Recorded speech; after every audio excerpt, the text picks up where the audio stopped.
నమస్తే. Welcome to Andhra Prabha. నలుగురు కీలక అగ్రనేతలు, రాష్ట్ర స్థాయి సభ్యులు, మావోయిస్టులు లొంగిపోవడం 2 తెలుగు రాష్ట్రాలతో పాటుగా మరి ఇతర రాష్ట్రాలకు కూడా ఒక సంచలనమైన వార్తగా చెప్పుకోవచ్చు.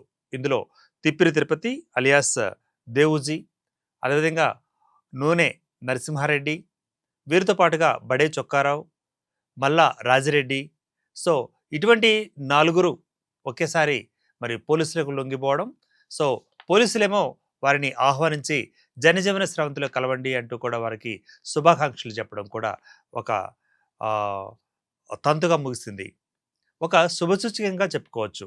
సో మావోయిస్టులు నిర్వహిస్తున్న ఏదైతే ఉద్యమాలు ఉన్నాయో, ఏదైతే సిద్ధాంతాలు ఉన్నాయో, మరి వాటిని వదిలి జనజీవన స్రవంతిలోకి మేము వస్తున్నాం అంటూ పలకడం, వారి యొక్క ఉద్యమ ప్రస్థానానికి ప్లస్ జనజీవన స్రవంతికి శ్రీకారం చుట్టడం స్వాగతించదగ్గ అంశం. సో దీనికి డీజీపీ స్థాయి ఉన్నతాధికారులు కూడా మరి వారికి స్వాగతం పలికారు. అదేవిధంగా వారికి ప్రకటించిన రివార్డులను కూడా చెక్ రూపంలో అప్పటికప్పుడే అందించడం జరిగింది. ఇది అయితే ఇందులో Tippari Tirupati alias Devji, alias Ramesh, alias Sanjeev, alias Chetan, alias Kummudada, మరి ఇన్ని పేర్లు కలిగిన దేవ్జీ అత్యంత కీలకమైన వ్యక్తిగా ఇక్కడ మనకి చూపించడం జరిగింది. అదేవిధంగా మనం ప్రసారం చేసిన ఎపిసోడ్స్లో కూడా ఆయన ఏంటి అన్న విషయాలను కూడా మనం వీడియోల రూపంలో ప్రేక్షకుల ముందు ఉంచిన పరిస్థితి. అయితే నిన్న డీజీపీ ఎదుట ఆయన ప్రెస్ మీట్లో మరి తన రాజకీయ ప్రస్థానాన్ని ప్రారంభించబోతున్నాను అంటూ కూడా, అంటే మరోసారి తన రాజకీయ ప్రస్థానాన్ని ఆయన్ని ప్రజాక్షేత్రంలోంచి ప్రారంభించబోతున్నానంటూ కూడా అంత ప్రత్యక్ష ప్రసారంలో ఆయన చెప్పిన మాట. సో ఇప్పటివరకు దేవ్జీ అనగానే గడగడలాడిపోయిన మరి మిగతా పోలీసులు కావచ్చు, అంటే త్వరగా పట్టుకొని ప్రభుత్వానికి అప్పగించాలన్న క్రమంలో వారు టెన్షన్ ఫీల్ అయ్యారు. అదేవిధంగా ఇతరులు కూడా మరి ఒక భయాందోళనలో ఉన్న పరిస్థితి. సో ఒక్కసారిగా వేదిక మీదకి వచ్చిన తర్వాత, లొంగిపోయిన తర్వాత రాజకీయాలలోకి నేను ప్రవేశిస్తున్నాను, రాజకీయాలలో నా ప్రస్థానం మళ్ళీ స్టార్ట్ కాబోతుంది అంటూ ఆయన ఒకసారిగా ప్రకటించారు. ఇదే క్రమంలో రాజకీయాల్లోకి వస్తున్నారు మరి దేవ్జీ అంటే ఎలా ఉండబోతుంది, రాజకీయ మరి దానికి సంబంధించిన సిద్ధాంతాలకు ఆయన లోబడి పనిచేయాలి, ప్రజాక్షేత్రంలో పనిచేయాలి, ప్రజల సమస్యల గురించి పోరాడాలి. సో అన్న క్రమంలో ఒక ఆలోచన మరి 2 తెలుగు రాష్ట్రాల్లో కూడా ఏర్పడింది. సో ఈ సందర్భంగా మరి ఆయనకి సంబంధించిన రాజకీయ ప్రస్థానం, ప్రస్థానం అంటే ఆల్రెడీ రాజకీయాల్లో ఉన్నాను అని చెప్పడం జరిగింది. ఇప్పుడు ప్రజాక్షేత్రంలో, ప్రజాబాహుళ్యంలో మరి ప్రజాస్వామ్యయుతంగా మేము పోరాటాలు చేస్తాం, అదే రాజకీయాల్లో వస్తామంటూ కూడా చెప్పడం జరిగింది. వీరి గురించి ఒకసారి చిన్న బ్రీఫ్ తీసుకునే ప్రయత్నం చేద్దాం. సో తిప్పతి తిరుపతి అలియాస్ దేవ్జీ, ఈయన మరి వెంకట నరసయ్య కొడుకుగా ఇక్కడ మనకి వివరాలు అందుతున్నాయి. అదేవిధంగా 62 సంవత్సరాల వయస్సు. So native of Korutla, Jagtial జిల్లా. ఇతను సిపిఐ మావోయిస్ట్ పార్టీలో అత్యంత సీనియర్ నాయకుడు, ప్లస్ పాలిట్ బ్యూరో సభ్యుడు అంటే పీబీఎం, ఇక కేంద్ర కమిటీ సభ్యుడు సిసిఎంగా కూడా పనిచేశారు. ఇక సిపిఐ మావోయిస్ట్ సెంట్రల్ మిలిటరీ కమిషన్కి ఇన్ఛార్జిగా కూడా బాధ్యతలు నిర్వర్తించారు. ఇక వీరికి సంబంధించి తిప్పరి తిరుపతి అలియాస్ దేవ్జీ మరి ఈయన అదనపు సమాచారంలో చూసుకున్నట్లయితే ఇతనికి ఒక అక్క లీలా పేరు, అదేవిధంగా 2 తమ్ముళ్ళు గంగాధర్, వెంకట్లు ఉన్నారు అంటూ కూడా పోలీసులు మనకిచ్చిన మరి ప్రెస్ నోట్లో చెప్పడం జరుగుతుంది. అదేవిధంగా దేవ్జీ పాలిట్ బ్యూరో సభ్యుడిగా 1991లో ఆయన మహారాష్ట్రలోని గడ్చిరోల్ జిల్లా లాహేరి పోలీస్ స్టేషన్ పరిధిలోని గోపనార్ గ్రామానికి చెందిన అరికే జైని అలియాస్ సృజనను వివాహం చేసుకోవడం జరిగింది. ఇక వివాహ సమయంలో ఆమె పెరిమిలి దళంలో పార్టీ సభ్యురాలుగా పనిచేస్తూ ఉండేవారని మనకు సమాచారం. ఇక అనంతరం ప్రాంతీయ కమిటీకి సభ్యురాలుగా అంటే ఆర్సీఎంగా పనిచేశారు. ఆ హోదా వరకు అక్కడ ఆమె ఎదగడం జరిగింది. 2020 మహారాష్ట్రలోని గడ్చిరోల్ జిల్లా కాసన్సూర్ అటవీ ప్రాంతంలో జరిగిన ఎన్కౌంటర్లో ఆమె మృతి చెందడం జరిగింది అంటూ పోలీసులు మనకిచ్చిన సమాచారం. అంటే ఇప్పుడు దేవ్జీ ఒంటరివాడుగా ఉన్నాడు. దేవ్జీ మరి గృహస్థుడు కాదు. సో మరి ఇంతకాలం మరి ఆయన అడవిలో ఉండడం జరుగుతుంది. సో 2020లో తను భార్య వియోగం చెందడం జరిగింది.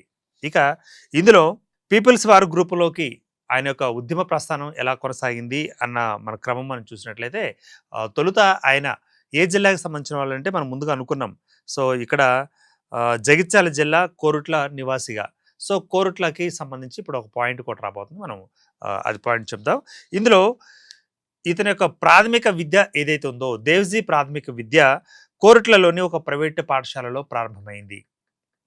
దీని తర్వాత 5వ తరగతి వరకు ఆయన చదువును పూర్తి చేశారు. ప్రభుత్వ ఉన్నత ప్రాథమిక పాఠశాలలో తను మెట్రికులేషన్ కూడా పూర్తి చేశారు. ఇది కోరుట్లలో జరిగింది. ఇప్పుడు కోరుట్లని పాయింట్‌ని అండర్‌లైన్ చేసుకోండి. ఇతను ఇంటర్మీడియేట్ విద్య కోసం కోరుట్ల ప్రభుత్వ జూనియర్ కళాశాలలో చేరడం జరిగింది. అదేవిధంగా అక్కడ చదువుకున్న సమయంలో విప్లవ రాజకీయాల పట్ల ఆకర్షితుడై ఆర్ఎస్‌యు సంస్థలో మరి ఆయన చేరడం జరిగింది.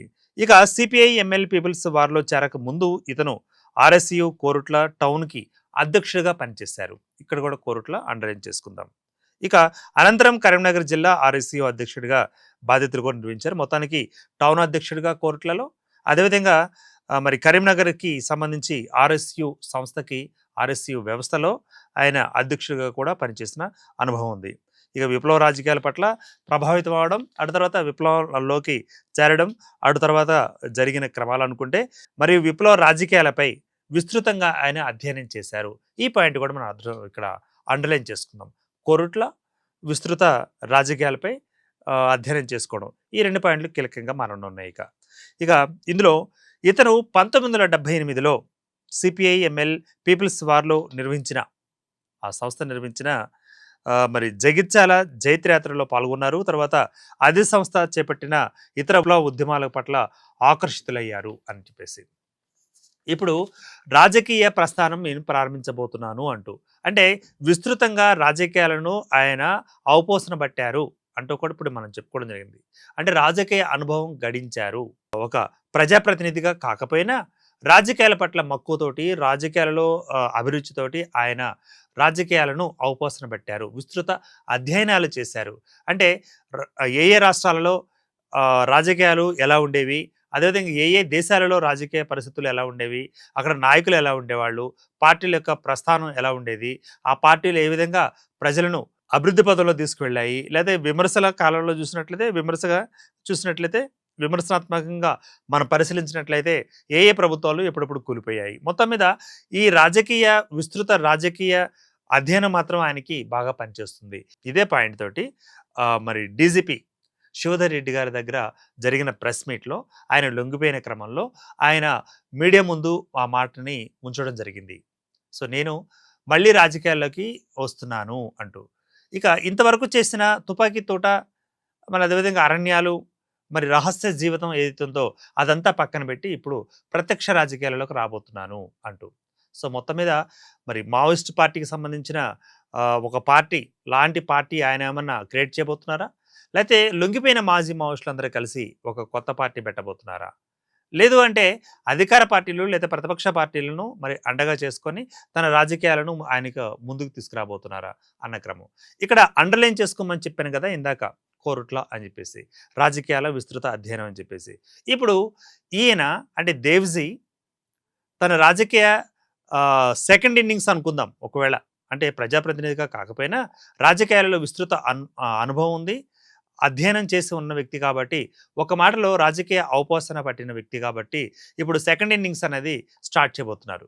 ఎక్కడి నుంచి ఆయన పోటీ చేయబోతున్నాడు అన్నది ఇప్పుడు మనం పరిశీలనగా చూద్దాం.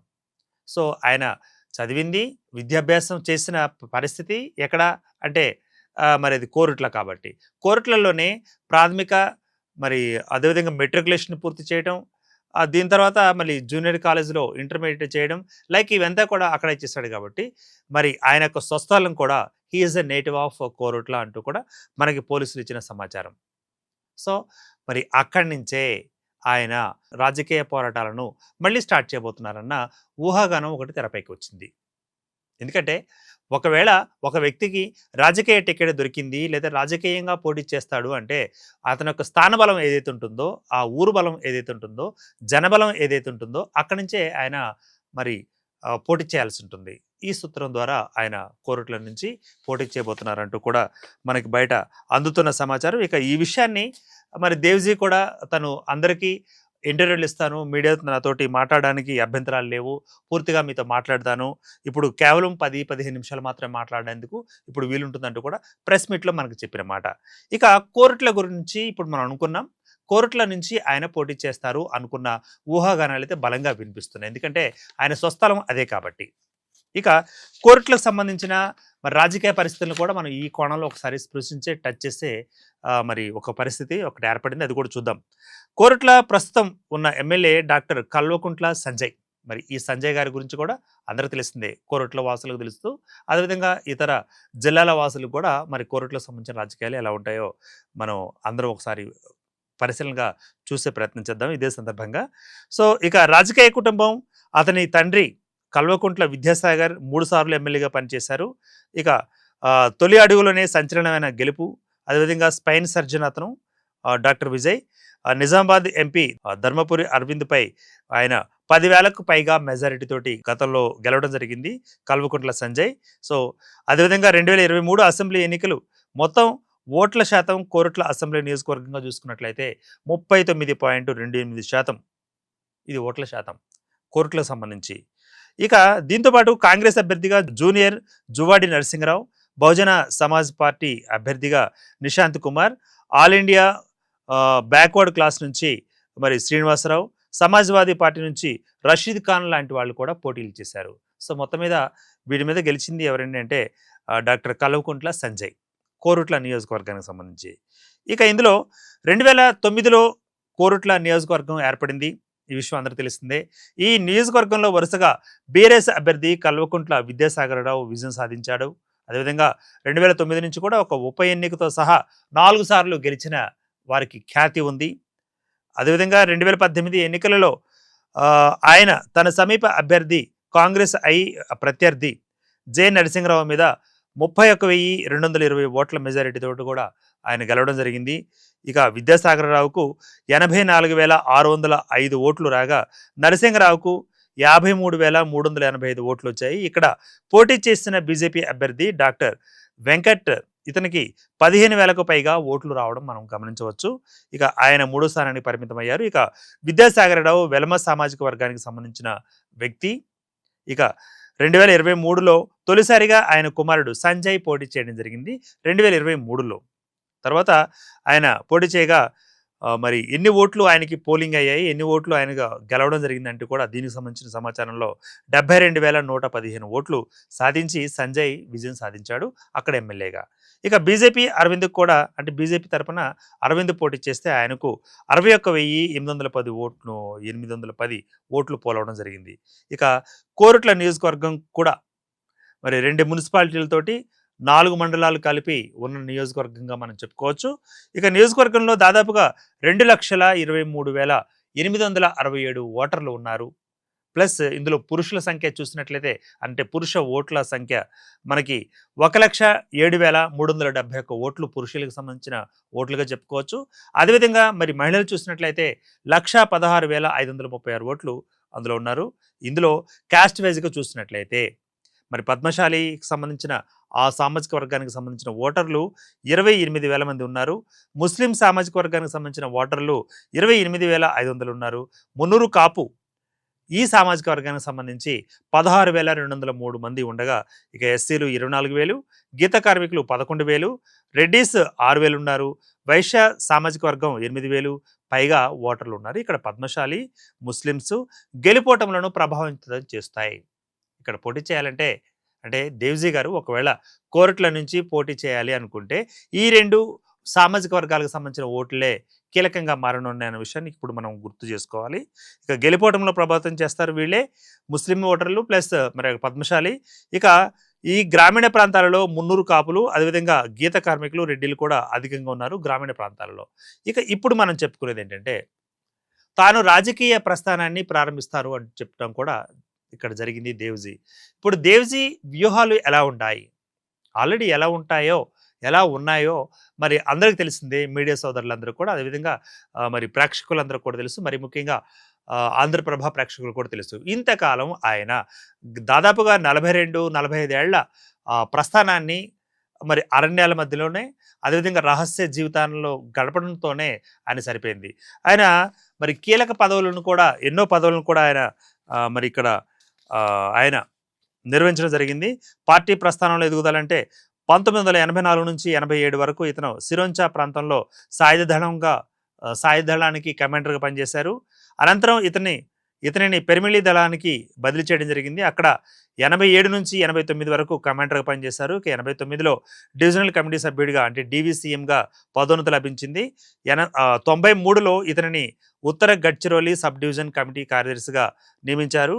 ఇక సెప్టెంబర్ 95లో స్పెషల్ జోనల్ కమిటీ సభ్యుడు SZCMగా పదోన్నతి కూడా ఇవ్వడం జరిగింది. సో ఇలా అంచెలంచెలుగా సాక్కుంటూ 2001లో జరిగిన 9వ మహాసభ కాంగ్రెస్ కూడా ఇతను హాజరయ్యారు. అదేవిధంగా 2007లో జరిగిన యూనిటీ కాంగ్రెస్లో కూడా ఆయన పాల్గొని అక్కడ ప్రసంగాలు చేశారు. సెంట్రల్ కమిటీ సభ్యుడు అంటే CCMగా తిరిగి ఎంపిక అవ్వడం జరిగింది. సెంట్రల్ మిలిటరీ కమిషన్ CMCగా ఆయన కూడా CMC సభ్యుడిగా నియమితులయ్యారు. సో ఇదంతా కూడా మరి మల్లోజుల వేణుగోపాల్ అలియాస్ సోను లొంగిపోయిన అనంతరం ఇతను అభయ్ పేరుతోటి సిపిఐ మావోయిస్ట్ పార్టీ యొక్క అధికార ప్రతినిధిగా కొనసాగిన పరిస్థితి. అంటే ఇదంతా ఎందుకు చెప్పుకుంటున్నామంటే ఇంతకాలం ఆయన చేసింది ఈ 45 ఏళ్ళు లేకపోతే 50 ఏళ్ల ప్రస్థానం ఆయన చేసింది రహస్య జీవితంలో అరణ్యాలలో మరి మావోయిస్టుకు సంబంధించిన సిద్ధాంతాల కోసం ఆయన పనిచేశారు. దాని పట్ల ఆకర్షితులై ఆ ఉద్యమాన్ని నడిపించారు, భుజాన్ని వేసుకుని నడిపించేశారు. కానీ ఇప్పుడు ప్రజాక్షేత్రంలోకి రావడానికి ప్రయత్నిస్తున్నారు. ప్రజాక్షేత్రంలో ఒడిదుడుకులు ఎలా ఉంటాయో కూడా దగ్గర నుంచి చూశారు. ఎందుకంటే ఒక ప్రభుత్వం ఇచ్చిన హామీను నెరవేరుస్తారా, నెరవేర్చలేకపోతారా, మరి నెరవేరిస్తే ఎటువంటి ఫలితాలు ఉంటాయి, నెరవేరకపోతే ఎలాంటి ఫలితాలు ఉంటాయి, ఓటర్లు ఏ విధంగా అక్కడ కోరుకుంటారు, ఓటర్లకి యొక్క అభిమతం ఎలా కనిపెట్టాలి, సో ఓటర్కుండే నాడి ఏ విధంగా పట్టాలి, ఇక్కడ జనతా వనిత నాడి పట్టడం కొంచెం కష్టతరమైన పని అన్న విషయం కూడా మరి ఇక్కడ గుర్తుపెట్టుకోవాలి. సో మొత్తంగా ప్రత్యక్షంగా ఆయన రాజకీయ మరి కెరీర్ని ఇప్పుడు స్టార్ట్ చేయబోతున్నాను అంటూ చెప్పడం కూడా అంటే ఇప్పుడు పోటీ చేస్తే ఒకవేళ ఇక్కడ కోర్టులలో మరి ఆల్రెడీ ఉన్న నియోజకవర్గంలో ఉన్న ఎమ్మెల్యే ఎవరైతే ఉన్నారో డాక్టర్ కల్వకుంట్ల సంజయ్ మీద ఇప్పుడు ఆయన పోటీలో నిలబడాల్సి ఉంటుంది. ఎందుకంటే కోరుట్లో ఆయన స్వస్థలం కాబట్టి, అక్కడే పుట్టి అక్కడే పెరిగారు కాబట్టి, సో అక్కడే బాగా చదివారు కాబట్టి, అక్కడి నుంచి ఆయన ఉద్యమంలోకి వెళ్ళడం జరిగింది కాబట్టి అక్కడ ఆ ప్రస్థానంలో మరి నెక్స్ట్ ఇక్కడ టౌన్ స్థాయిలో ఆయన ప్రెసిడెంట్గా పనిచేయడం, కరీంనగర్లో మళ్ళీ ఆయన అధ్యక్షుడి స్థానంలో అక్కడ పనిచేయడం, మొత్తం మీద ఇదంతా కూడా కోర్టులకు సంబంధించిన ప్రస్థానంలో ఆయనకి ప్లస్ పాయింట్ కాబోతుంది. కానీ అపోనెంట్గా ఎవరుంటారండి అంటే ఒకవేళ దేవ్జీ ఇక్కడ నిలబడితే కోరుట్ల ఎమ్మెల్యే డాక్టర్ కల్వకుంట్ల సంజయ్ ఇతనికి పోటీ కాబోతున్నారు అంటూ మరి ఇప్పుడున్న రాజకీయ పరిస్థితులు మారిన రాజకీయ పరిస్థితులు మరి దాదాపుగా 45 ఏళ్ళు 50 ఏళ్ల ప్రస్థానంలో ఆయన అక్కడి నుంచి మరి దగ్గరగా రాజకీయాలను దగ్గరగా సమాజానికి దగ్గరగా అంటే కొంచెం దూరంగానే అరణ్య ప్రాంతాల్లో ఉంటూ ఏం జరిగింది, ఏం జరుగుతుంది, పాలన ఎలా ఉందన్నది ఆయన అబ్జర్వ్ చేయడం జరిగింది. అంటే ఇంతకంటే ముందు రాజకీయాల గురించి విస్తృత అధ్యయనం చేస్తున్న అనుభవాన్ని మరి ఇప్పుడు జరుగుతున్న రాజకీయ పరిణామాలు సమాజంలో జరుగుతున్న ప్రజాస్వామ్యయుత రాజకీయాలలో ఏ విధంగా ఉన్నాయి అన్ని మొత్తం అంతా ఒక అంచనా వేసుకున్న పరిస్థితి. ఇక రానున్న కాలంలో కొత్త పార్టీ పెడతారా, లేకపోతే ఉన్న పార్టీలోనే చేరతారా, లేకపోతే ఒక ఎమ్మెల్యేగా పోటీ చేయబోతారా, లేకపోతే మరి ఏదైనా అధికార పార్టీ లేకపోతే ఏదైనా ప్రతిపక్ష పార్టీలలో వారికి వెన్నుదన్నుగా నిలవబోతారా అన్న కోణంలో కూడా మనకి ఇప్పుడు ఒక ఆలోచన మొదలైంది. మొత్తం మీద కోరుట్ల నియోజకవర్గం మీద ఇప్పుడు అందరిది ఒక చూపు పడింది. ఎందుకంటే ఈయన 45 ఏళ్ళు 50 ఏళ్ళు మరి రహస్య జీవితాన్ని గడిపిన తర్వాత ఇప్పుడు ప్రత్యక్ష రాజకీయాల్లోకి వస్తున్నాను అంటూ కూడా ప్రకటించిన తర్వాత మరి ఒక్కసారిగా అక్కడ ఓటర్లలో కానీ కోర్టులకు సంబంధించి ఓటర్లలో కానీ అదేవిధంగా అక్కడ ఉన్న రాజకీయ నాయకులకు కానీ అటు అధికారంలో ఉన్న రాజకీయ నాయకులకు కానీ అధికారంలో ఉన్న లేకపోతే విపక్షాలలో ఉన్న అంటే ప్రతిపక్షాలలో ఉన్న రాజకీయ నాయకులకు కూడా మరి దేవ్జీ యొక్క వ్యూహాలు ఎలా ఉండబోతున్నాయంటే కూడా ఇప్పటి వరకు దేవ్జీ చేసిన ఏవైతే మరి ఎన్కౌంటర్లలో అంటే ఆయన పాల్గొనడం కానీ లేకపోతే వ్యూహాలు రచించడంలో కానీ లేకపోతే యుద్ధతంత్రాలను రచించడంలో కానీ ఆరితేరిన వ్యక్తి, పైచే సాధించిన వ్యక్తి. ఇప్పుడు ఆ వ్యక్తి రాజకీయాలలో ఉంటే ఎలా ఉండబోతోంది అంటూ ఒక ఆసక్తికరమైన వాతావరణం, ఆసక్తికరమైన మరి ఒక సందర్భం కూడా ఏర్పడనుంది. అయితే ఇప్పటికే చాలామంది మావోయిస్టులు ఎక్స్ మావోయిస్టులు రాజకీయాలలోకి రావడం, రాజకీయాలలో గెలవడం, మంత్రి పదవులు కూడా పొందడం. సో మన రాష్ట్రంలోనే కాకుండా దాదాపు పక్క రాష్ట్రాలు అటు ఇటుగా మనం చూస్తూనే ఉన్నాం. సో ఇక ఈ వ్యక్తి వచ్చిన తర్వాత, దేవ్జీ వచ్చిన తర్వాత రాష్ట్ర రాజకీయాలలో మార్పు తెచ్చేందుకు ప్రయత్నిస్తారా?